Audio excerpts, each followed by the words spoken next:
When the original Slime Rancher was first released all the way back in 2017, it was praised for how well it offers players a sense of relaxation, while still being an out-and-out adventure. 2022 then saw the early access release of Slime Rancher 2, and now, after 3 years worth of updates, it is finally officially out with a 1.0 release. Slime Rancher 2 isn't a radical departure from its predecessor, rather it acts as more of a refinement on core ideas that were first introduced in the original game.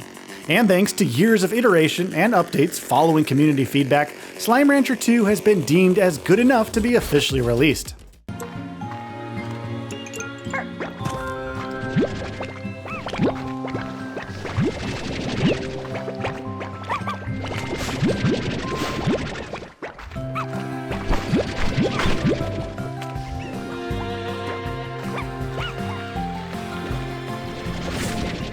Much like its predecessor, and even other titles that are often considered to fall under the cozy game umbrella, Slime Rancher 2 doesn't really have much of a story. Sure, there are a couple of images with text boxes explaining why protagonist Beatrix LeBeau finds herself on an entirely new location called Rainbow Island, full of all sorts of new slimes to ranch, and even why she no longer has the gear she had accumulated over the course of the previous game. However, that's about as far as the story goes here. After this, the narrative essentially sorta takes a back seat, focusing on making sure that you, as the player, are as comfortable as you can be in the cozy and adorable adventure. With the barest of narratives you can possibly get, you're then thrown into the Slime Conservatory, which serves as your new base of operations, and are given a single task: explore the island. Of course, that's not to say that there isn't much in the way of gameplay here. Slime Rancher 2 revolves around you running around the island and collecting slimes and resources with your vacuum gun, called the Vac Pack. Storing the slime requires you to build up special pens, however, and each type of slime has its own different requirements for its survival. Phosphor slimes, for example, are sensitive to sunlight and need their pens to have special upgrades that dim the light for them, along with a roof to ensure they don't just, fly off into the wilds.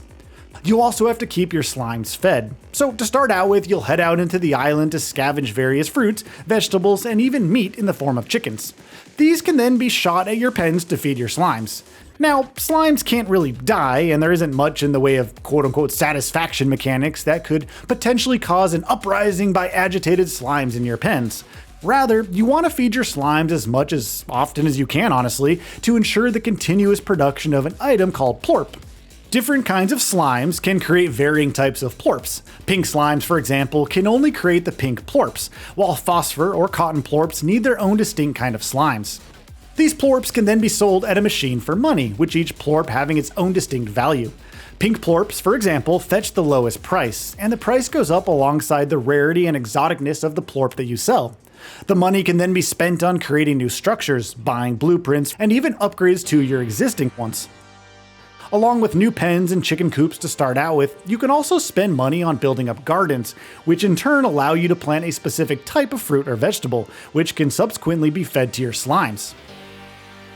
Along with building up your home base, the money you make from selling plorps is also used as a way to gate off parts of Rainbow Island. Each new part you might want to go explore needs a hefty number of coins.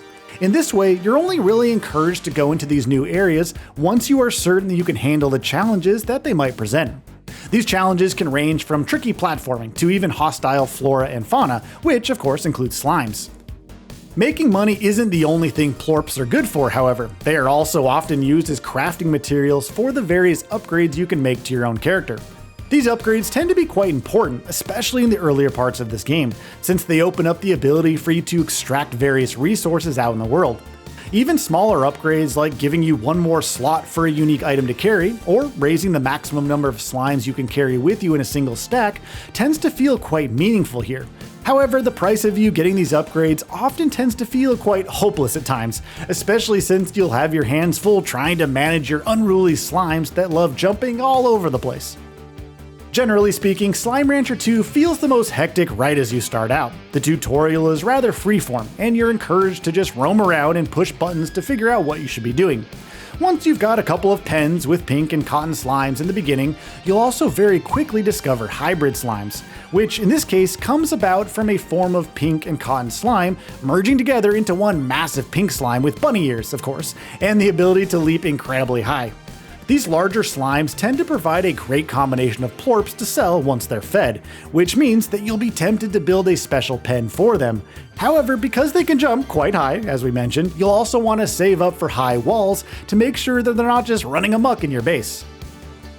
These low-stakes problems that need the player to constantly explore and experiment with various gameplay mechanics and upgrades ends up forming the foundations that make Slime Rancher 2 tick. You are not going to be getting into epic fights with huge bosses in this game. Rather, you're going to spend your time relaxing, looking at the adorably goofy slimes bouncing around your various pens, and exploring when you think you really need to, all the time fixing smaller problems that might pop up here and there. For players that might be looking for more of a challenge, however, Slime Rancher 2 does offer some unique puzzle solving and navigational challenges that need you to not only explore the world to find them, but to also be familiar with the properties of the different kinds of slimes in the surrounding area. These challenges tend to be another great way to collect plorps, rare slimes, and even some blueprints for upgrades or new structures altogether. Of course, the generally relaxing vibe is also helped by a great deal of the excellent visuals and audio. As its name might imply, Rainbow Island is an incredibly colorful location, and each type of slime feels quite distinct thanks not only to their colors or other features, but also smaller touches such as their great facial expressions. The soundtrack is basically composed of nothing but relaxing music, no surprise, coupled with ambient sounds like the rain. Sound design is generally pretty great too. Each slime can be distinguished thanks to its kind of sounds that they make, and even your vac pack has a satisfying thunk when you shoot a slime out from your inventory and into the pen. On the performance side of things, Slime Rancher 2 ran quite well, offering a smooth frame rate of between 120 and 140 on my PC. An AMD Ryzen 7 7800X3D CPU, 32GB of DDR5 6000 RAM, and an AMD Radeon RX 7800 XT GPU.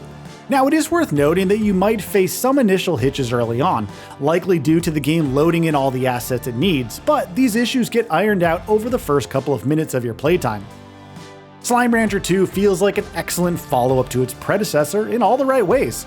Not only does it provide plenty of hours worth of relaxing exploration-centric gameplay, there are also plenty of new things to discover, like new kinds of slimes and how they can interact with each other. While the gameplay might feel a bit more hectic when you first start out, it ultimately still ends up feeling like a great, relaxing, and very whimsical way to spend a few hours. So, what are your thoughts on this? Go ahead and share them in the comments below. And if you like this video, please subscribe to the channel and enable all notifications by clicking the bell icon to get new video updates. We upload every day and would really appreciate your support. Thanks for watching.